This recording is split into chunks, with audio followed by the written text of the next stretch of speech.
All right, 5:34. We'll go ahead and call the meeting to order. If we can start with the Pledge of Allegiance.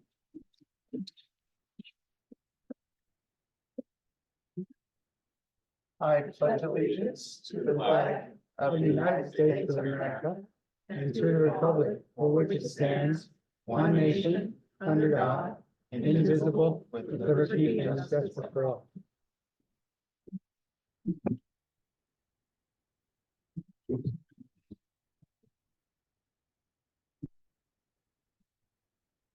All right, purpose. All right.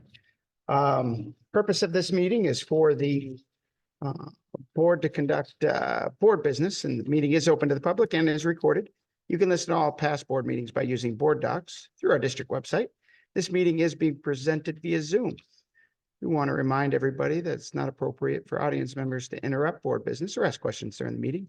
Agenda items are listed in the agenda, and in case of emergency, please exit the room using the exit closest to you.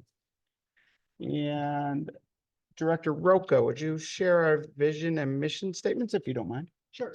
Our vision is our community inspires and prepares each student to thrive. Our mission is in connection with our community. The Sequim School District empowers staff to inspire hope and provide flexible, innovative learning opportunities in a safe and respectful environment so that each student thrives. Thank you. And Director Halverson, would you care to share our land acknowledgement? Sure. We acknowledge the land that we stand on. The Sequim School District administrative and school buildings sit on the ancestral land of the S'Klallam people. While the S'Klallam traditionally come from one nation, history has led to the formation of three sovereign S'Klallam tribal governments. Lower Elwha S'Klallam tribe located in Port Angeles, Jamestown S'Klallam tribe located in Sequim, Port Gamble S'Klallam tribe located in Kingston. The district's primary partnership is with the Jamestown S'Klallam tribe. Today, the tribe and district share a partnership that includes official consultation on program and funding changes that may directly affect American Indian and Alaska Native students, as well as holistic service planning for students to remain successful in their educational journeys. Thank you. And we're going to move right into special presentations, agenda item 3.01.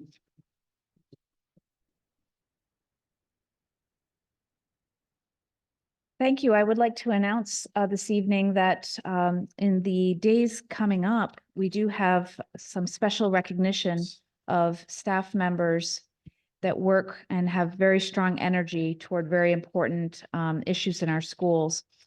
First, for you to note is that it is going to be School Social Worker Week, and that is currently occurring right now, March 3rd through the 9th.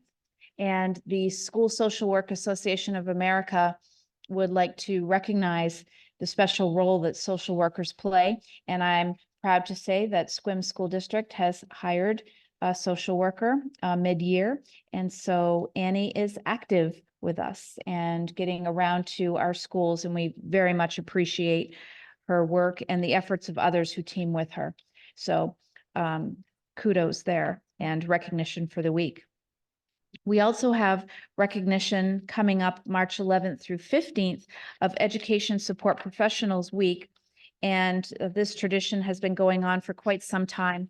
And we do have a proclamation that I would like to read from Governor Jay Inslee.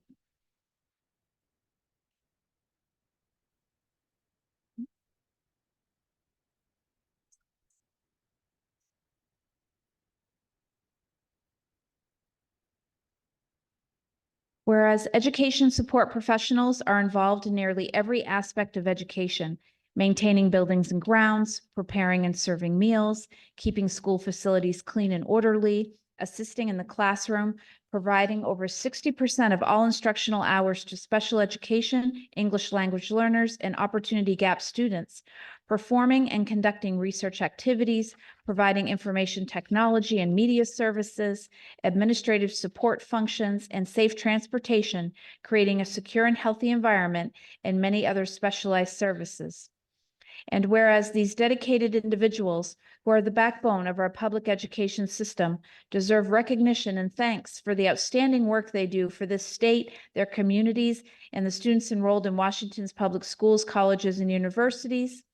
And whereas there are over 62,000 education support professionals working with helping students in Washington's universities, colleges, and public schools, and whereas education support professionals are instrumental in fulfilling the state's responsibility to educate all students, and whereas by supporting the learning environment, education support professionals are crucial partners with teachers, parents, administrators, and school boards.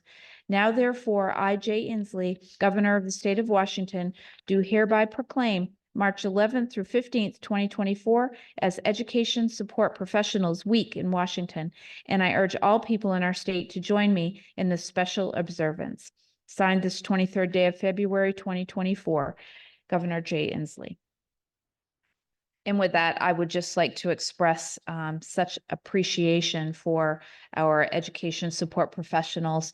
Our district benefits greatly, and you've seen that in so many different experiences you've had as board members. So we appreciate all of our staff who are helping our students this way. Thank you. Absolutely. Thank you very much.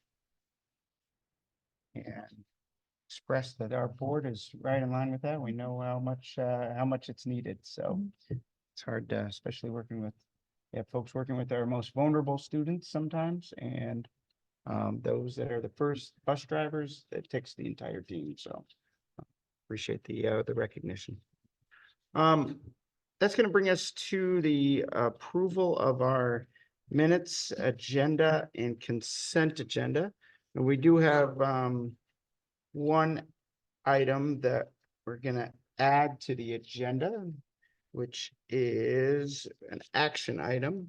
That'll be an agreement on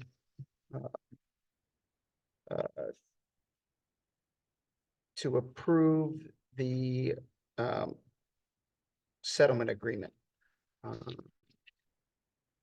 And so if we can add that, Tracy, to the agenda, based on terms that were discussed in executive session. Is there any objection to the approval of our minutes, agenda, and consent agenda with the agenda with that one amendment? I don't have any objections. I do have some concerns about three of the items that I hope are addressed later, especially in light of our budget constraints. I intend to vote in favor of them, but hopefully they will be discussed maybe during the superintendent's. Okay. Within the consent report. agenda? Within they're within the consent agenda. Okay. But I don't want to pull them out at this time because I intend to vote for them. And okay. All right. So no objection? All right, we'll consider those three items approved. And that's going to bring us to our public comment. And if you are attending the meeting via Zoom, you can, if you wish to make public comment, you can do so by using the raise hand feature within Zoom, which should be located at the bottom of your screen.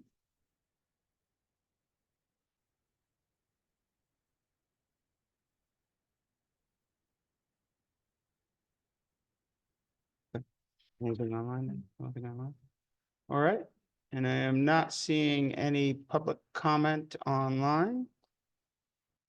So we will go ahead, and we do not have any public comment. So we will go ahead and close public comment, which is going to bring us to our student board representative report.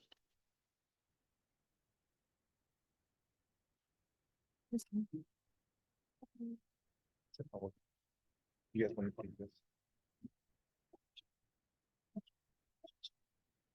Good evening, everyone. I hope you're all doing well. To start off, spring sports, which are track and field, boys soccer, girls tennis, and boys and girls golf, started last week. We also had our career fair today in the high school gym. We had some community business show up and talk to students, and it was all overall a very successful event. Thank you. Good evening, everyone. First, I would like to thank everyone who came to support the senior class by watching the senior class play, the Brothers Grimm Spectacular-thon. Excuse me. It is a very fun fundraiser for the seniors, the profit of which goes to the senior prom and graduation. I also would like to say that Opereta starts their audition today, and the auditions will continue tomorrow as well. The play this year will be The Addams Family, which I encourage you all to go and watch. Back to the seniors, the senior ASB class will be having a West Side Pizza fundraiser this Thursday, March 7th, from 5 to 7 p.m. Part of the profits made at that time at the West Side Pizza will go toward the senior class. Please order pizzas and support our class. Thank you so much. Question to start, is that fundraiser, is that for pizza ordered all day? Is there a certain time window? Do you know? No, only from 5 p.m. to 7 p.m.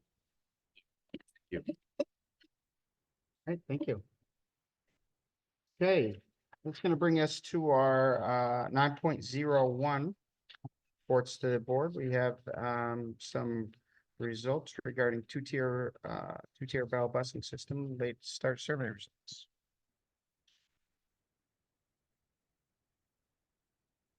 So we'll get a presentation pulled up here, but just to let everybody know, we have had a survey out in our schools and community related to 3 different subjects. One is a 2-tier busing schedule and a later start for our secondary schools. Secondly, were questions related to budget decisions that would be coming further in the spring. And then technology refresh that we are looking at because our devices are coming to a place where we need to consider some transitions. And so what we'll be doing is taking apart the survey, and we'll be taking each of the items piece by piece as far as subjects go. So tonight we will talk about results from the survey related to 2-tier busing and later start. And then we will look at the budget and the technology questions in the future. I would like to add that the technology information was also referred to our technology refresh focus group that is staff-led, so that we can look at that in our next session. So we're getting those results out to the places that need it. So one thing I'd like to say right out of the gate is thank you to all of those who took the survey. We had just slightly over 1,000 responses to this survey. And so that is an exciting development for us to be seeking input. And hundreds of students took the survey. And it actually was facilitated in homeroom so that students could have access to the survey and participate. So we're happy that there's student voice in this as well. Okay. So I just would like to speak to what prompted the contemplation of a 2-bell schedule at all. So the reason this was contemplated is because we have had parents speak to us about an interest in having 2 separate bus runs, K5 bus run and a 612 bus run. And when you naturally do that, you would need to have a situation where you are offsetting times. Right now, we have primarily 2 times that buses arrive, one for the SQUIM main campus with Helen Holler Elementary, the middle school, the high school, OPA and DVS. And then we have a separate start time for Gray Wolf Elementary. If we go to a 2-tier bus system, we would need to have different delivery times depending on the age groups. So in thinking about that type of a structure, we started to look into recommendations, and there are so many school systems that are moving toward a later start time for secondary students because of research around sleep, an increase in mental health and anxiety, depression that can often be helped by sleep. And then looking at the fact that with the attendance issues that many school districts are facing, and we are certainly part of that. It could be something that our community could discuss as an idea. So that's where it was contemplated from originally. What we did was go ahead and put up research on our website. So there is a tab for two-tier busing that you can look at. And we then created a survey, hoping that folks would give us their input regarding these different questions. So you can see from this first result that we had a variety of folks take the survey. Parents certainly participated strongly. We had strong student participation as well. Our staff weighed in, and then we had community members that indicated that they didn't have a child in the school right now, but wanted to give their perspective.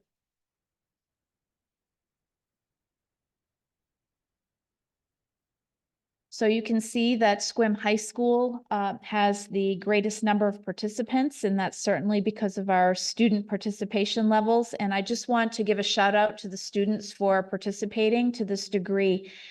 We had hundreds of student voices in this, over 400.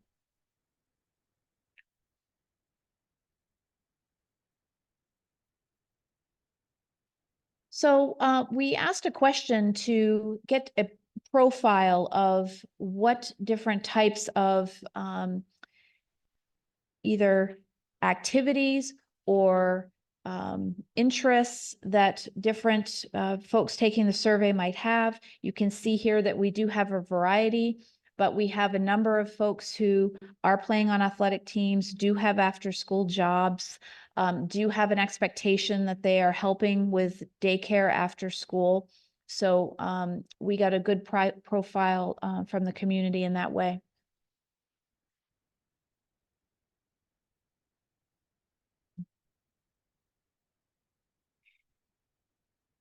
This question was about potential benefits that could come from a later start. And as you can see, there were many participants who did recognize that there could be benefits from moving in this direction.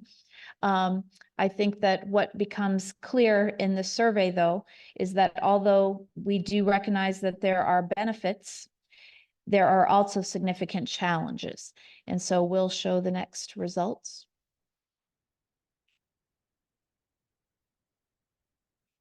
The challenges that were outlined here seem to have a trend that the challenges would outweigh the benefits.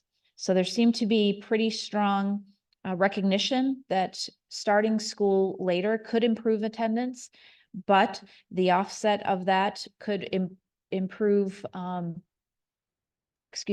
could challenge people to have participation in the other things that they spend their time with.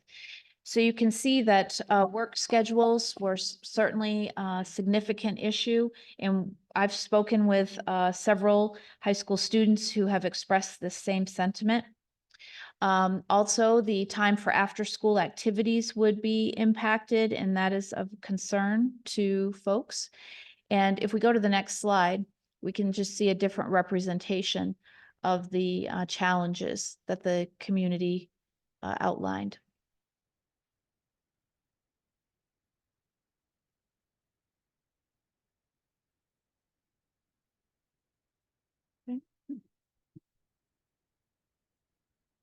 So do you support a new school start time option for secondary students in the next year? You'll see that we had about 57% say no, they do not support, and a little over 40, I think it's about 44% who said yes. What I would like to express is that this result does let me know a few things. In talking with students, there are concerns that are occurring for students right now. They do feel that their schedules are very full. It is a challenge for students to get all of their homework done and have all of the participation that they so badly want. You know, they want to be involved in their school. They want to be a participant in sports, band, drama, those activities. So there is a challenge there. But another trend came out, and students especially expressed this, that it isn't a natural outcome that if you start school later, that students will actually get more sleep. Right now, we have an era where adolescent sleep is challenged by many things. It's not just school start time. It's challenged by technology, certainly showed up in the survey as being an issue. Gaming, having just a desire to be up later and get work done and have some time afterwards. So I think that shows in some of these responses as well. So there was support for the idea. Some people wanted to support it without further information. Some folks were willing to support this idea if they had more information, but the majority did not want to change the start time.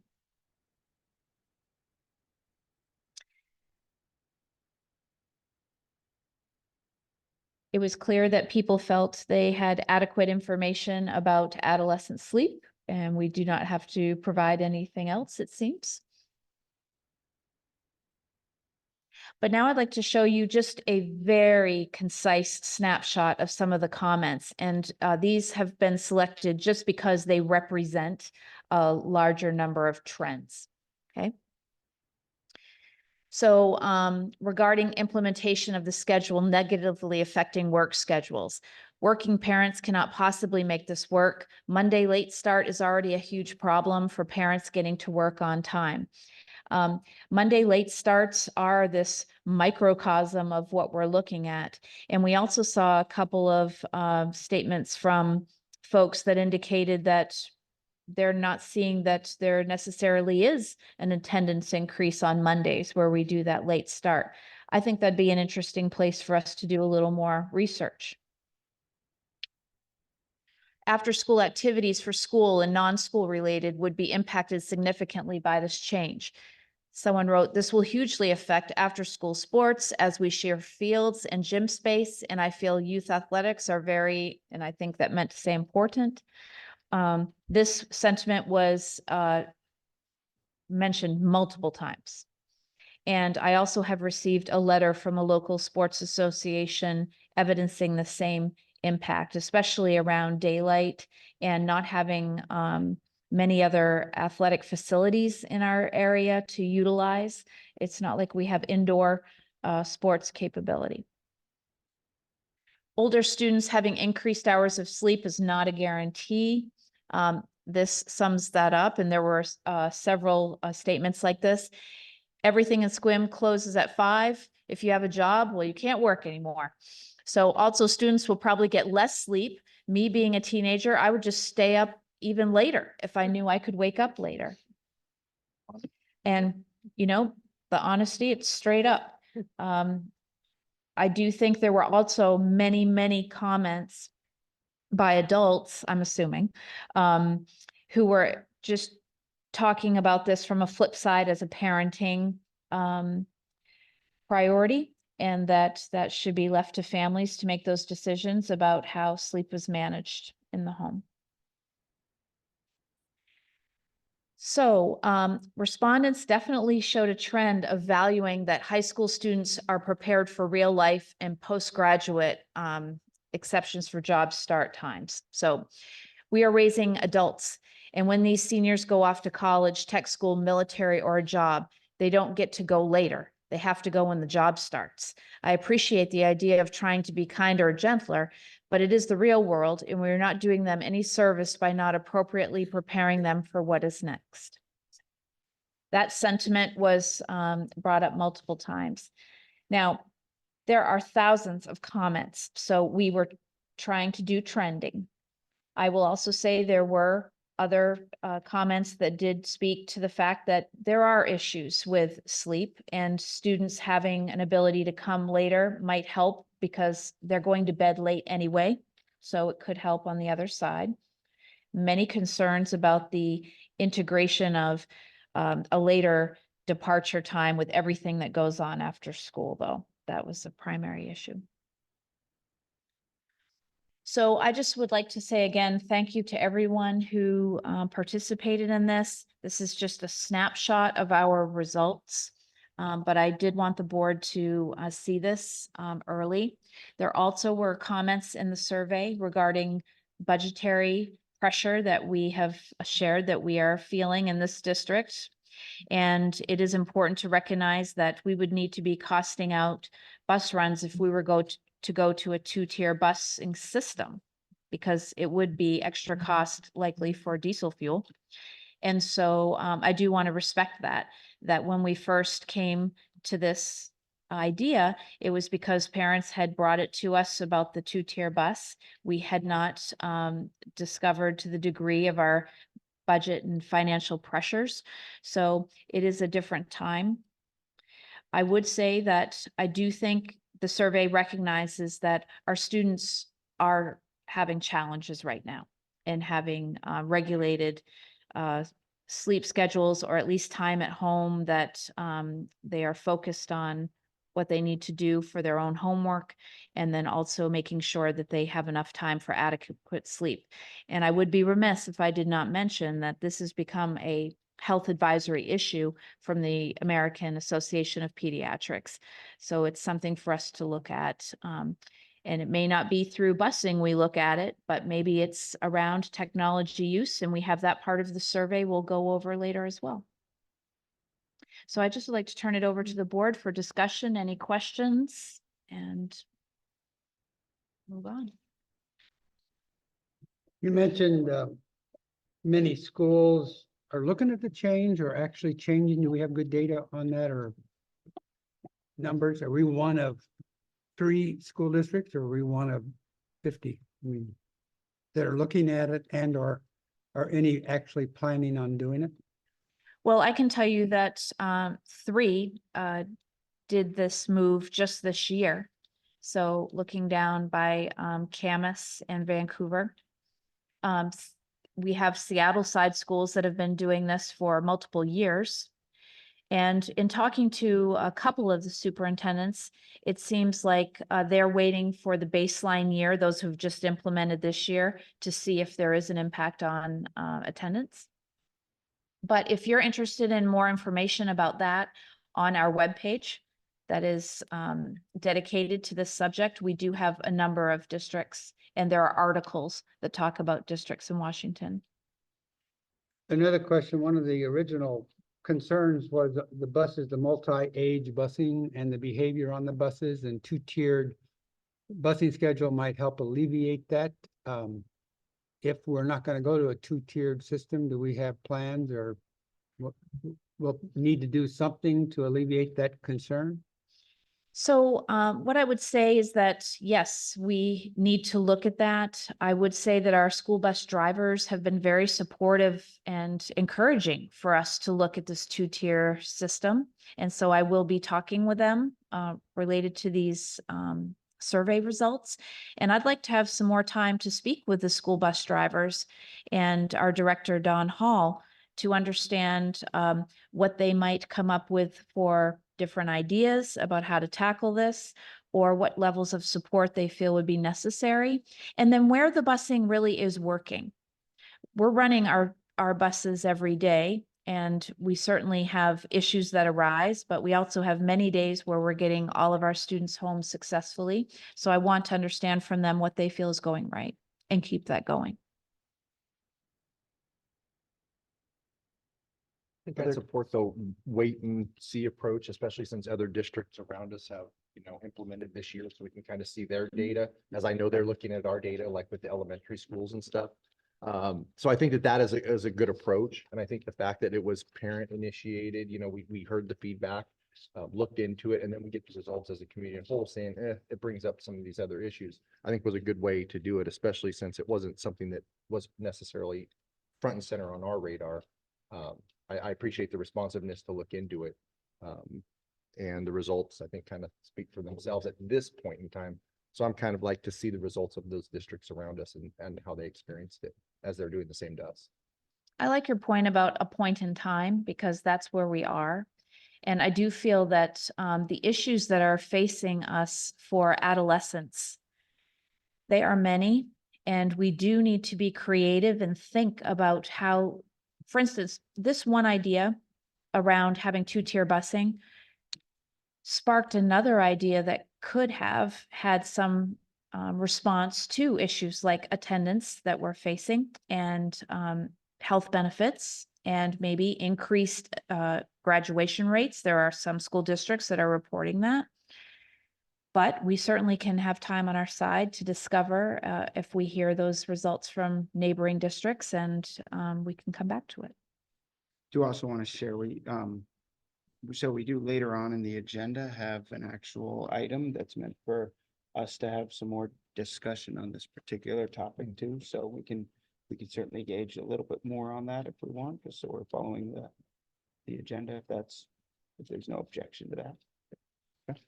I do appreciate the opportunity to speak to other folks. These are fresh results coming to you. And so there are many folks who have not had a chance to even look at them. For instance, the school transportation. So that's really important too. Right. That's gonna bring us to our superintendent report.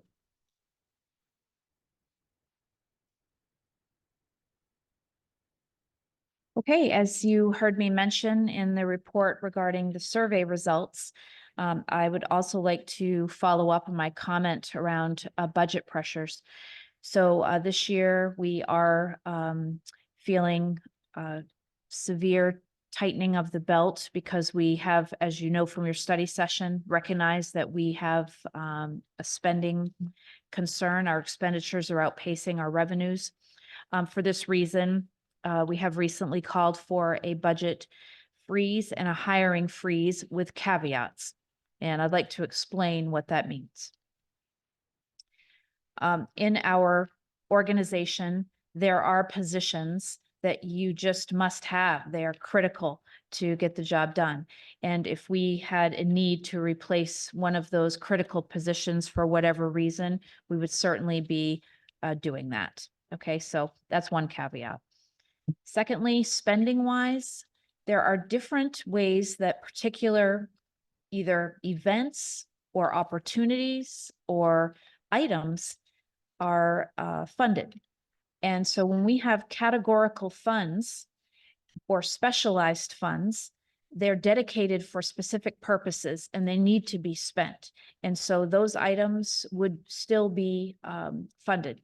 For instance, we might have a field trip that had been pre-approved a month, 2 months, 3 months ago, and the funding has been dedicated to that or fundraised by students through ASB.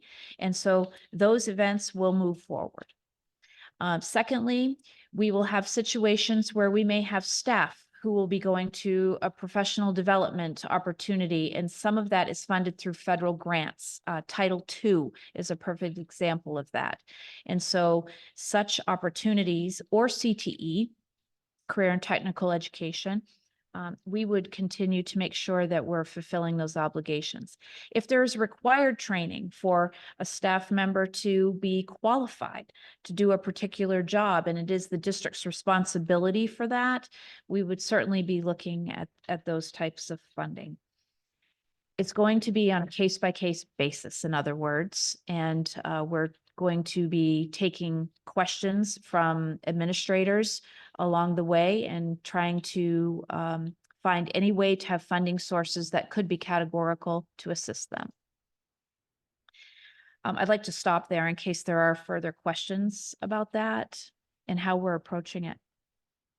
That was some of my consent agenda questions I had, because there was some travel on there and there was some student expenses and those kinds of things that like I said, I would have approved them, but I assume like the travel expenses, it sounds to me, the way I understand it, if I'm right, is that's a travel that had already occurred. So this was kind of, we were approving it after the fact, is that? So I mean, that makes sense to me because we already contracted for all that particular travel. But I like what you said, in the future, if we're going to approve travel, somehow we need to have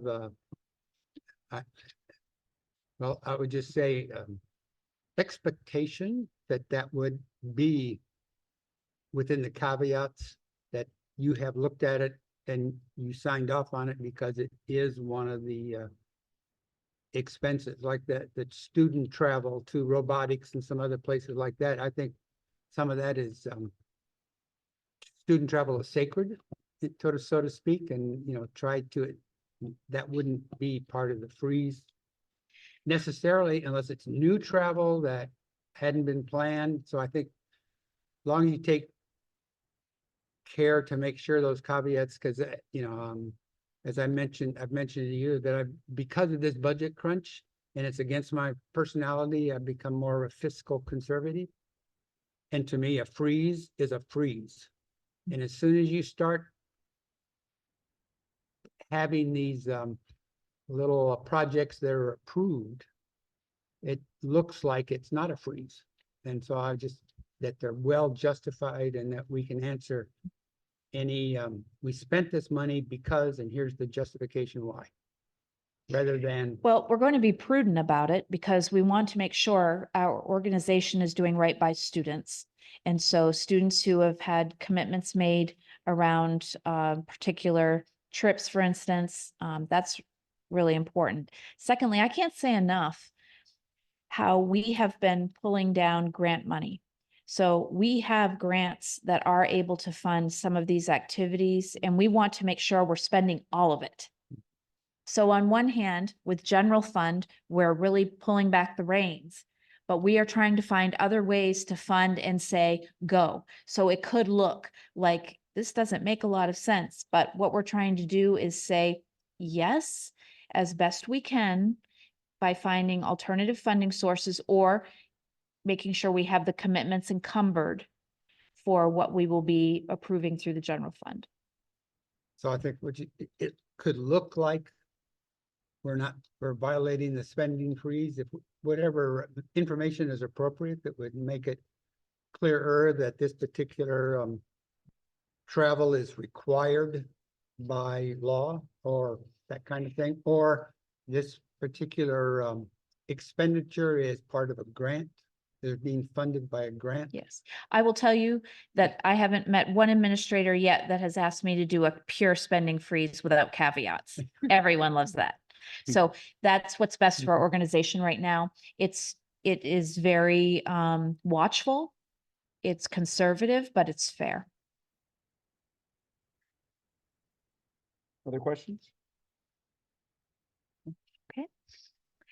Okay, I'd like to let you know that I did attend the Economic Development Council's Coffee with Colleen last week, and both Representative Theringer and Chapman were attendees and were very helpful to explain some of the different legislation that's in front of Olympia.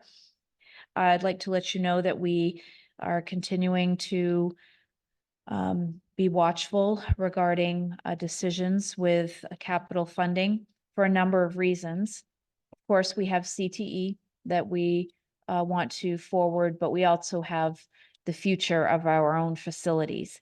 And one of the critical decisions that's being made is the school construction apportionment formula. It's called SCAP. And that, what it does is allows a match of money to a school district for the amount that a school district can have as a bond toward a project.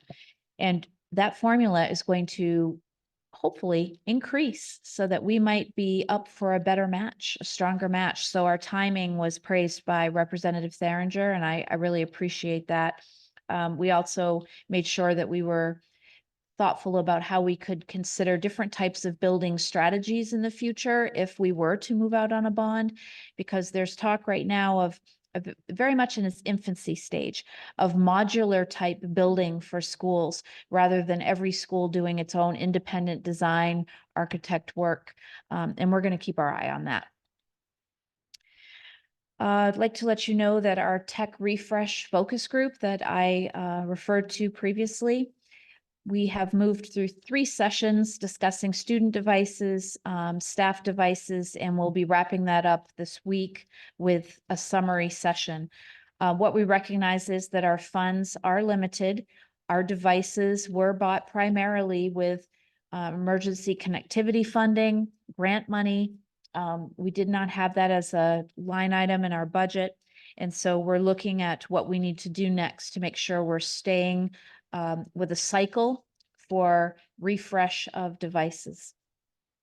But also understand we're in the midst of a budget tightening, so we are going to have to be wise about this. And our group that has gathered has been very helpful in that regard.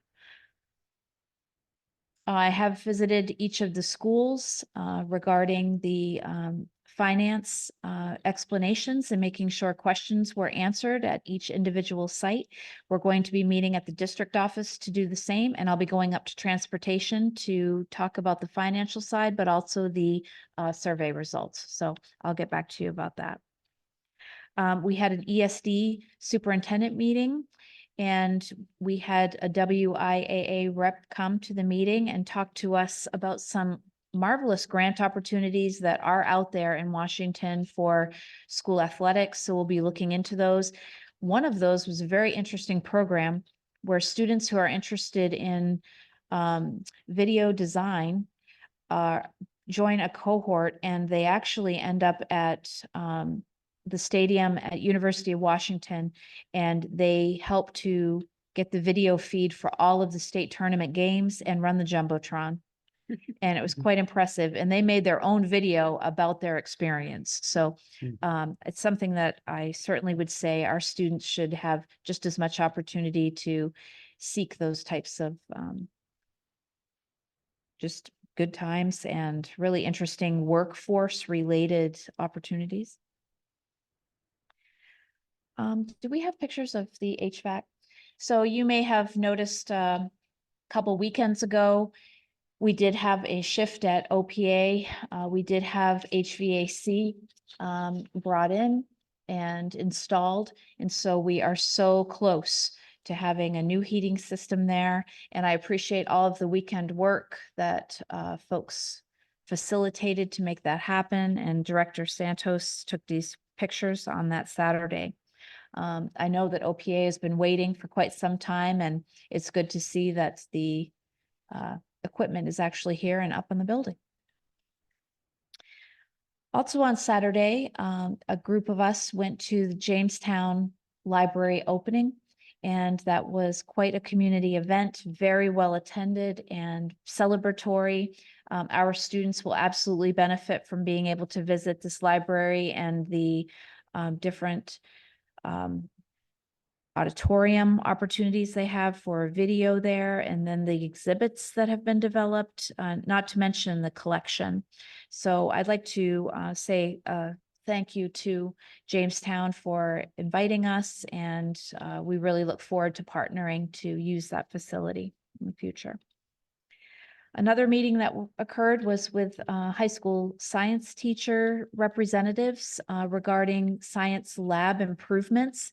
That's part of our capital projects levy. And so we have gone through a number of interests that they have, and they had intended that these things would be seen through the capital levy project. We recognize now in a more thorough building assessment that some of those desires will have to wait for a facilities bond or larger capital levy, because the facility itself cannot be rehabbed to do the things that would be needed. But we did talk about what is in hand and what we can be tackling. So that project will be underway in its development.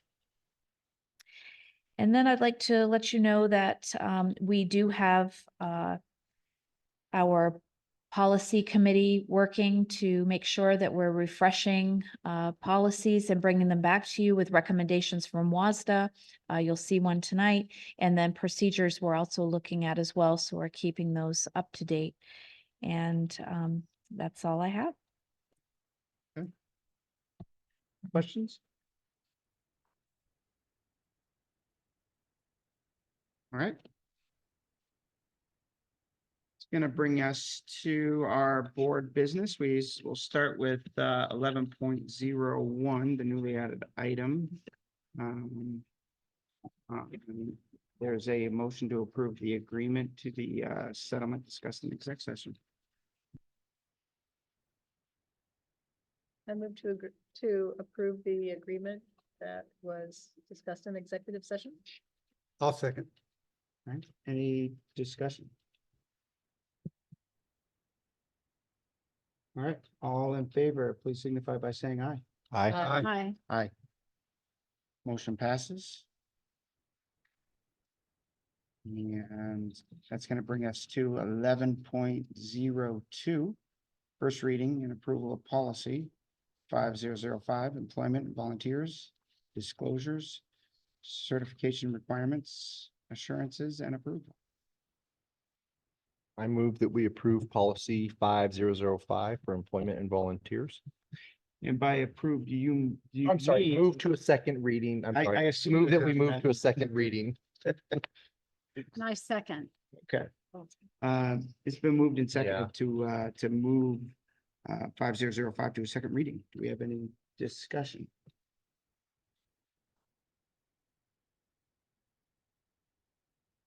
Care to make an advisory vote on this one? Is that yes? Aye. Okay, all in favor, please signify by saying aye. Hi. Aye. Motion passes. It's gonna bring us to 11.03, which is our WASA awards discussion.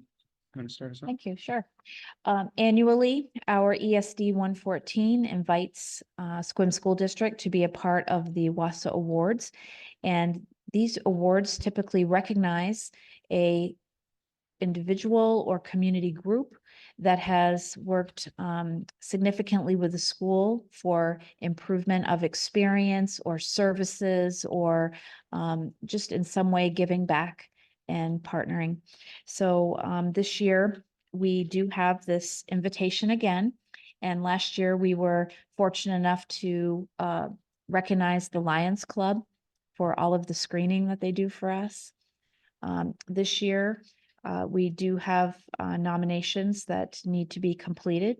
So I wanted to bring it to you and see if there are nominations on your mind. And certainly I'm available to answer questions or give recommendations if you're interested.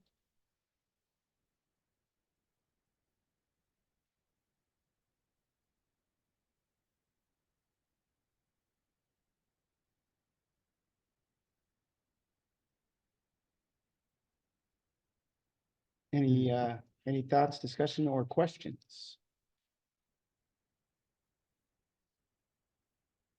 When would any nominations be due by? They're due by March 22nd. So we can give it a little thought and then get back to you. Sure. Okay.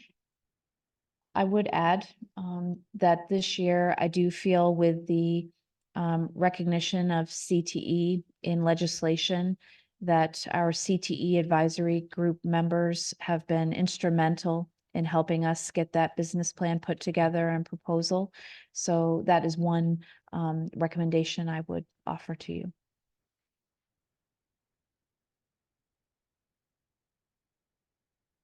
There's, that's been, in my mind, that's been a tremendous effort that's been done that spanned longer than, around the second year now. Mhm. And just the work that continues to go into that effort. We definitely have a lot of folks that are working hard. What's the, do you know what the current status of the funding is? I don't want to jinx anything, but I don't have a report from today. Okay. What I'm understanding is that it has gone, the Senate bill did move on with, let me see here.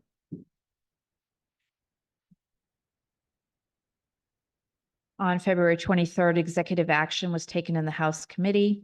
There was the first substitute bill as a due pass, and February 26th referred to rules.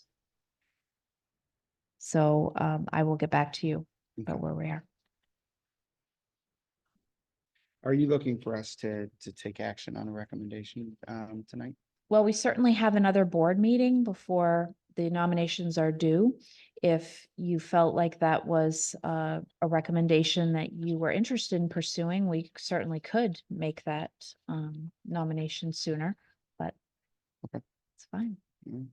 Well, of course, I would just say like we have just so many folks that do so much in all our schools. Yes. They're truly, it's hard to say, to narrow it down because we have great work happening. It's a community effort for sure. We have a lot of folks involved in our schools and we wouldn't want to have it any other way. That's right. But that's individuals, that's retirees, that's groups, that's nonprofits, that's everybody. And so, by no means, even though we are selecting one particular group, I would hope that there's no group that would think that it's not appreciated or not recognized because Oh, it's of so, course. so And powerful. there are future years also, so Yeah. we can be Absolutely. inclusive. So is there like a criteria list to look at for what WASA? It's No. just anyone who has contributed in a meaningful way to the schools. Correct. All right.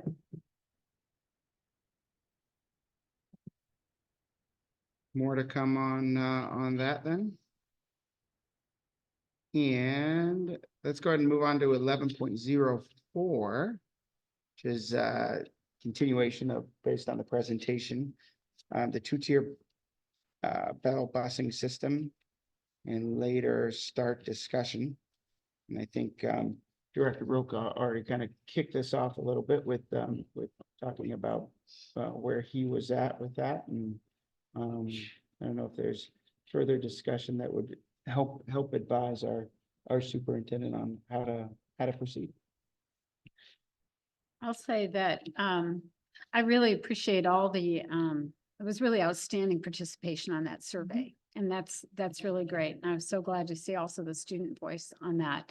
And the one thing that strikes me is, it's been mentioned before, to really keep an eye on the other school districts that are have made this change, because I would bet that there was a fair amount of concerns in those districts too, for the concerns that our families brought up. And whether or not those concerns were resolved by the process of carefully installing such a change. So that's another reason why I think keeping an eye on how it's proceeding in these other districts will help us for guidance as to whether we should move forward. Because there's some concerns now doesn't mean those concerns can't be addressed. Yeah, I think that was what I took away is potentially to look at addressing those concerns could be worthy of further research. What struck me the most was that impacting families' work schedule, and that was a very significant number. There's a very significant percentage, and so if it's going to be something that can or will be addressed, and hopefully there's ideas around before school, after school, how that all looks, how that would impact families. Perhaps those are things to consider, but it's clear from that there's certainly not awareness as to what those solutions would look like now. Right. And so I would hesitate to it already being March. It's hard to believe it's already March, but as folks already start to plan, what the next year looks like, it does seem like would be more work to be done in the prior to considering any kind of change for next school year. But that's not to say that we shouldn't still continue to look into it from my perspective. But definitely we want to listen to our community, listen to concerns, and figure out how we can address concerns, how we can meet student needs, and go from there, one step at a time. So I do want to, as Desara is still here too, I do want to intentionally kind of ask Desara if she has thoughts on the topic for sure. Yeah, yes, of course. I have discussed with the superintendent before this as well. I do believe that as nice as it would be for students to wake up later the day, I think that there are more negative impacts on this than positive, for me personally, in my own opinion. And I also think that there are other ways that we can make the students more engaged, more to raise the attendance at school. And that would simply be by, I don't know, having more activities for them that don't require any expenses at all, making them, encourage them more, inspire them by different ways, you know, like books, activities, or competitions, or whatever we could do within our student body. But yeah, that is my opinion on this. Thank you. Appreciate that. Yeah, I agree with you, Sarah. I mean, we talked about the buses and the bus problem, whatever that may be, that the two-tiered might solve. Are there other solutions that we might try? Attendance is another thing, you know, if for me, the bottom line is we cannot afford to go to a two-tiered bus system at this time because our budget constraints. It sounds like it would probably increase costs, and I'm not sure. There might be some other things that, like you mentioned, excuse me, that we could do to encourage kids to get more sleep, to help with social media use at night, you know, to increase attendance and so on, other than spending money on a two-tiered bus system. And I would like to, you know, see us pursue those. Even if we go to a two-tiered bus system, some of those solutions might be, you know, attendance contest would work well if we're on a delayed start or not a delayed start. You know, I mean, those kinds of things that might not cost us more money, and we get you know, a good return on our investment, and that we get better attendance, better achievement, better health, better everything we hope to accomplish by a two-tiered bus system, which I don't, as good as that idea may or may not be, I'm not sure. And the survey says they're not, the public is not sure they're ready for that. I would like to add that as far as the pricing it out, that's what we would also need more time for. We need to work with Director Hall so that he can bring us some information along with the business office and give you a better picture of that. One of the things that keeps getting brought up is the cost, where it doesn't seem like a two-tier bus system is going to be that drastic of a cost when we start looking at our priorities as a district. And I'm looking, I mean, there might be longer runs, you know, to pick up enough children to fill up that bus, but you're still sending buses out to pick up kids and bring it back. So that additional distance, I don't know, is going to translate to this huge expense to us. So I don't know that expense alone is a reason to not participate. But I will say, to me, what stood out very strongly was the student activities. Because I know how limited our gym and field space is. And there's already, you know, I see practices for some of these kids starting at 8 p.m. For some of the older children. So I'm saying we keep pushing that back. How far does it get when we're already with that really condensed in our community without having, you know, lights outside on fields and things like that. So that one really stood out to me when I saw that results and talking to some of the parents out there that, yeah, we don't have the infrastructure maybe here to handle that. But I truly do. I think if we look at the cost analysis, I don't know that it's going to be as drastic as people are assuming. Like we're, you know, a whole new fleet of buses are going out there or something. It is, I think, a minimal thing if the survey warranted that, you know, was a valuable thing. I still, a wait and see approach, I think, is great. See how the other districts, like Lauren, I agree with her 100%. See how they tackled those issues and were they able to overcome them. I think we have a luxury there that they're right near us.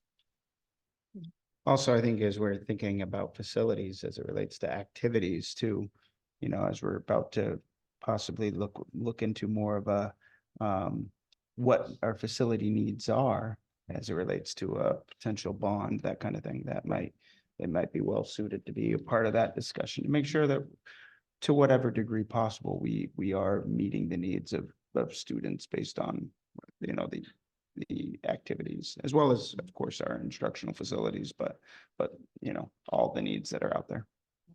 I think too, I'd be interested in following up on what the superintendent mentioned about, is there a difference in attendance on Mondays, late start Mondays? I mean, does that make a difference? Because I think that the flip side question of would we have better attendance if people came later is if that ended up with us cutting or curtailing any extracurriculars, a lot of kids come to school because they want to participate in extracurriculars. And, if we get to the point where, we're having to curtail some of those because it's starting later or it's impacting that, I think that, we have to be careful not to undermine what we're trying to do by messing up some of the after-school activities that students are really motivated to come to school for, so, and I know it's there's a lot of variables, but it seems to me that maybe where we are right now is not the worst, I mean, high school starts at what time? 8? I mean, we don't have like some crazy early start time for high school, except for if you have a 0 period, right? Correct. We don't. Mm-hmm. The students are in leadership and Mhm. they're starting at 7 a.m. Mm-hmm. That's So it's crazy. quite early, but that is not the typical. Mm-hmm. Mm-hmm. So I think that we are in a position where we have a start time that is later than some Mm-hmm. Mhm. schools. And I just think it's great how honest the students are that, just because I can get up later doesn't mean I'm gonna go to bed earlier. Mhm. So, any of us who have had teenagers can appreciate that honest sentiment, So you'd like to think that all that extra time would be devoted to sleep and well-being, but not necessarily to. Also, I think of, a lot of our working parents out there, working families, they're getting maybe on a typical day, they're getting their kiddo up and they're headed off on the bus or off to school at a certain time and they go to work Mhm. right after that at a Mhm. certain Mhm. time potentially. Mhm. Well, that actually doesn't change on Monday late start. They may have to make alternate arrangements possibly. Maybe they're dropping kiddo off at grandma's house or something. Well, guess what? That kiddo's still waking up at the Right. same time in Right.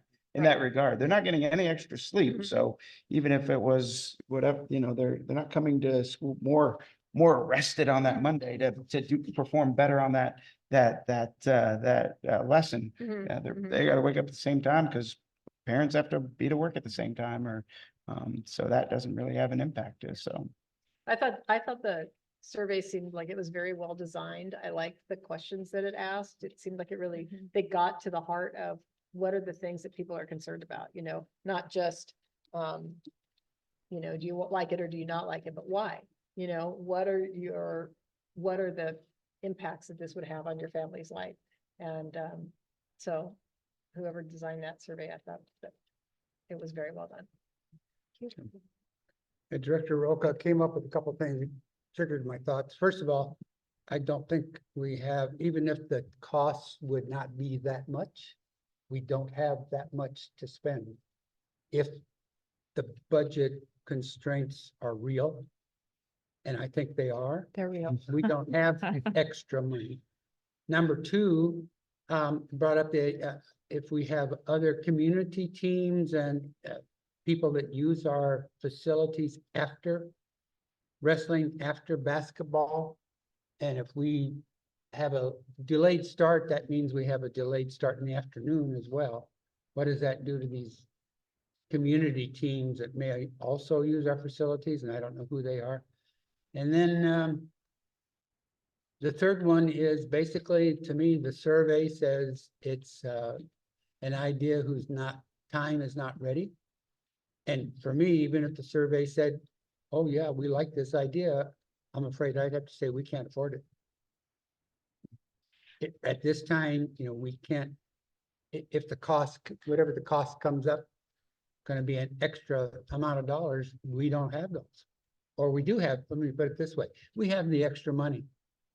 It comes from someplace else.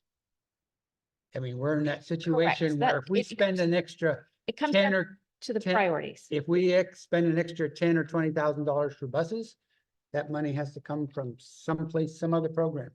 Mhm. We're in that situation, Mhm. right? I mean, if I read it all correctly, because we don't have a minimum fund balance that we can draw from, really. I mean, it's getting down there where it helps us, I imagine, keeps our salaries nice and level every month, so we don't have. I've talked about this, we don't have some months where the salaries are cut in half because our apportionment didn't come in. Correct. We have some, we have a balance that helps keep that. So I think we're in some dire financial straits, and I have no idea how the legislature is going to help us or not help us coming up with what they pass. My guess is we may get a little help here and there, but it isn't going to be enough to really make a huge difference. It'll be nice, but not a significant, give us significant breathing room. I don't think. We'll see. Fingers crossed, but like I said, I've become more fiscally conservative and I've decided to take the freeze seriously.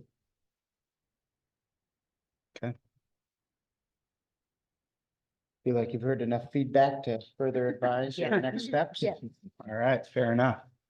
Okay, with that, I believe that's going to conclude our board business. And that's it. We are going to adjourn at 6:40.